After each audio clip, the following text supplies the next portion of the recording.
नमस्कार, स्वागत है आपका। आप देख रहे हैं द न्यूज और मैं रानी गुप्ता आपके साथ। आपको बता दें कि पश्चिम बंगाल में इस वक्त जो ग्राम पंचायत के चुनाव हुए हैं, इसको लेकर के काउंटिंग लगातार जारी है, लेकिन इस बीच टीएमसी को कड़ी टक्कर देते हुए बीजेपी नजर आ रही है। आपको बता दें कि बीजेपी की जो वोटिंग शेयर्स हैं वो पिछली बार की ज्यादा इस बार बढ़े हुए हैं और इसी के साथ ही जो ममता बनर्जी यानी कि टीएमसी सुप्रीमो और बंगाल की जो सीएम है, उनके जो गांव है वीरभूम, वहां पर बीजेपी जो है वो लीड करते हुए दिखाई दे रही है, जीतती हुई दिखाई दे रही है। वहां पे बीजेपी का परफॉर्मेंस जो है वो काफी ज्यादा अच्छा नजर आ रहा है।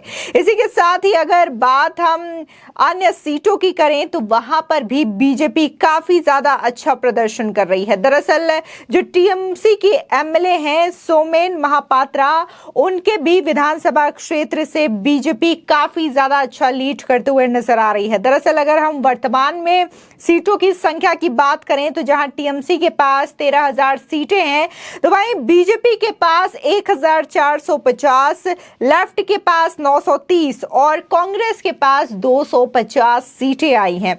बता दें, जाहिर तौर पर ये जो लिस्ट सामने आप देख रहे हैं, इसमें दिखाई दे रहा है कि कैसे जो है बीजेपी लीडिंग करते हुए नजर आ रही है। वो टीएमसी पार्टी जो कि अपना एक छत्र शासन बंगाल में समझती है, उसको कड़ी टक्कर यहां पर बीजेपी के द्वारा मिल रही है। जाहिर तौर पर जो वोटिंग शेयर्स बढ़े हैं बीजेपी के, वो साफ तौर से यहां पर देखने को मिल रहा है। इसी के साथ ही जो अन्य क्षेत्र है वहां से भी बीजेपी काफी ज्यादा अच्छा परफॉर्मेंस करते हुए नजर आ रही है। खासकर जिस तरीके से बीजेपी जो है 2-3 सीटें जीती है ममता बनर्जी के होम टाउन में, ममता बनर्जी के गांव में वीरभूम, वो काफी ज्यादा मायने रखता है क्योंकि बीजेपी ने यहीं पर सेंधमारी कर दी है। ममता बनर्जी के लिए यह बड़ा झटका है क्योंकि ममता बनर्जी जो है वो अपने गांव की सीटें ही नहीं बचा पा रही है, वहां पर टीएमसी कुछ खास नहीं कर पा रही है और वहां से बीजेपी जो है टीएमसी को बड़ी टक्कर देते हुए नजर आ रही है। इसी के साथ ही हम वोटिंग शेयर्स की बात करें तो वोटिंग शेयर्स में भी काफी ज्यादा इजाफा देखने को मिल रहा है। टीएमसी का जहां वोटिंग शेयर जो है 49% है, तो वहीं बीजेपी का वोटिंग शेयर 37% है। इसी के साथ ही लेफ्ट की बात करें तो लेफ्ट का वोटिंग शेयर काफी ज्यादा कम है, सिर्फ और सिर्फ 5% नजर आ रहा है। लेकिन बीजेपी का जो वोटिंग शेयर बढ़ा है 37%, ये वाकई में काबिले तारीफ है क्योंकि बंगाल एक ऐसा राज्य है जहां पर लगातार टीएमसी का कब्जा रहा है। यहां पर विपक्षी दल जो है वो अपने बल पर खड़े नहीं हो पाते हैं, जल्दी टीएमसी से टक्कर नहीं ले पाते हैं। लेकिन इस वक्त पंचायत चुनाव की बात करें तो यहां पर बीजेपी जो है काफी दमदार प्रदर्शन करती हुई नजर आ रही है। ऐसे में ये जो संकेत है सीधे तौर पर लोकसभा चुनाव को लेकर के भी काफी ज्यादा स्पष्ट हो जाते हैं क्योंकि ममता सरकार की पहले ही बहुत ज्यादा किरकिरी हो चुकी है। जिस तरीके से पश्चिम बंगाल की जो शासन व्यवस्था है, कानून व्यवस्था है, उसको लेकर के इस वक्त बहुत सवाल उठ रहे हैं। जिस तरीके से पश्चिम बंगाल में पंचायत चुनाव के दौरान जो हिंसा हुई है, जब से चुनावों की घोषणा हुई है, नामांकन हुए हैं, मतदान हुए हैं और आज अगर हम काउंटिंग के दिन की भी बात करें तो ये जो हिंसा है पिछले 1 महीने से वो बरकरार है, लगातार जारी है। इस बीच जहां काउंटिंग हो रही है तो वहां पर भी कई सारे ऐसे काउंटिंग सेंटर्स हैं जहां पर देसी बम से अटैक्स किए जा रहे हैं।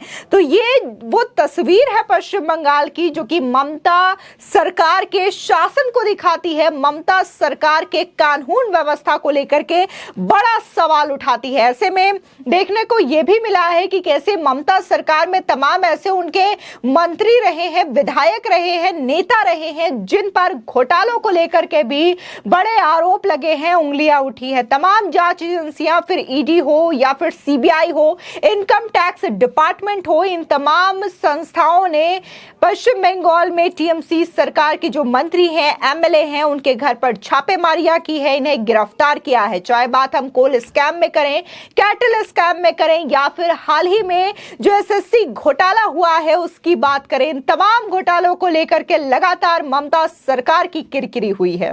वहीं आपको बता दें कि कूच बिहार की बात की जाए तो यहां पर टीएमसी को 52 सीटें मिली है, तो वही बीजेपी के खाते में 40 सीटें गई है। जाहिर तौर पर इस एरिया में भी बीजेपी जो है वो टीएमसी को कड़ी टक्कर देते हुए नजर आ रही है। और ये जो एरिया है वो कहीं ना कहीं निशित प्रामाणिक का एरिया माना जाता है, और ऐसे में कहा जा रहा है कि निशित प्रामाणिक जो है वो बीजेपी के स्टार प्रचारक हैं बंगाल में, और लोकसभा सीट में उन्हें 1 लाख प्लस से भी ज्यादा मार्जिन मिल सकती है। तो ये भी बड़ी अपडेट आ रही है निशित प्रामाणिक को लेकर के। और जिस तरीके से लगातार, चाहे फिर वो शुभेंदु अधिकारी हो, अंगमित्रा पॉल हो, या फिर लॉकेट चटर्जी हो, निशित प्रामाणिक हो, सुकांता मजुमदार हो, तमाम जो बीजेपी के नेता कार्यकर्ता हैं वो पूरी तरीके से मैदान में डटे हुए हैं, लड़े हुए हैं। और जिस तरीके से तस्वीरें साफ तौर से देखने को मिल रही है कि तमाम यहाँ पर जो कांग्रेस के कार्यकर्ता हैं वो भी घायल हुए हैं, बीजेपी के कार्यकर्ता भी घायल हुए हैं, और इसको लेकर के बार बार ममता सरकार पर उंगलियां उठी हैं कि आखिर क्यों टीएमसी के जो गुंडे हैं वो बार बार इन कार्यकर्ताओं को परेशान कर रहे हैं, नुकसान पहुंचा रहे हैं, इनकी हत्याएं हो रही हैं।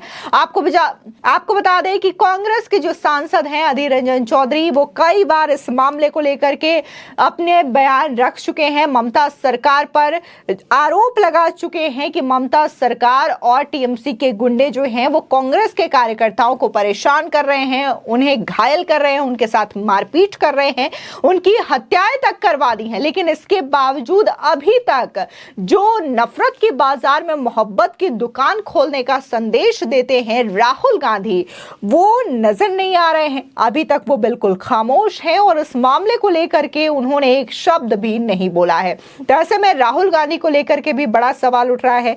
उधर बीजेपी ने भी इस पूरे मामले को लेकर के प्रेस कॉन्फ्रेंस किया है, और उन्होंने भी सीधे तौर पर यह सवाल पूछा है कि आखिर अब ममता बनर्जी के शासनकाल में, ममता बनर्जी के राज में बंगाल में जो हिंसा हो रही है उस पर तमाम विपक्षी पार्टियों ने चुप्पी क्यों साध रखी है, क्योंकि बंगाल से बिहार ज्यादा दूर नहीं है। आखिर नीतीश और लालू इस मामले को लेकर के खामोश क्यों हैं, ममता सरकार के खिलाफ क्यों उनके जुबान से एक शब्द बाहर नहीं आ रहा है। तो ये तमाम चीजें लगातार देखने को मिल रही है। लेकिन इस बीच अगर हम वोटों की काउंटिंग की बात करें और जिस तरीके से तमाम जो मतगणना के रिजल्ट सामने आ रहे हैं, यहाँ पर साफ तौर से जो बीजेपी है वो अच्छा खासा लीड करते हुए दिखाई दे रही है। बीजेपी जो है बहुत सारा यहाँ पर उसका मार्जिन जो है वो भी दिखाई दे रहा है। वोटिंग शेयर्स खासकर नोटिस करने वाले बात है, क्योंकि इस चुनाव में बीजेपी के वोटिंग शेयर पिछले साल के मुताबिक कहीं ज्यादा बढ़े हैं। बता दें कि अगर पिछले साल की हम बात करें तो बीजेपी का जो वोटिंग शेयर रहा था वो सिर्फ 19% रहा था, लेकिन इस बार का जो वोटिंग शेयर है वो 37% तक पहुंच गया है। ऐसे में इसे सीधे तौर पर लोकसभा चुनाव के लिए काफी ज्यादा अहम माना जा रहा है। कहा जा रहा है कि अगर बंगाल पंचायत चुनाव में बीजेपी काफी ज्यादा अच्छा प्रदर्शन करती है, जिस तरीके से सी वोटर के एग्जिट पोल सामने आए हैं, अगर उस आधार से यहां पर रिजल्ट आते हैं तो ये साफ तौर से इसी बात का संकेत है कि लोकसभा चुनाव में टीएमसी का पत्ता बंगाल से कट सकता है। फिलहाल इस खबर को लेकर के आपकी क्या राय है, हमारे कमेंट सेक्शन में जरूर बताएं। आगे की और भी अपडेट के लिए चैनल को सब्सक्राइब करना ना भूलें।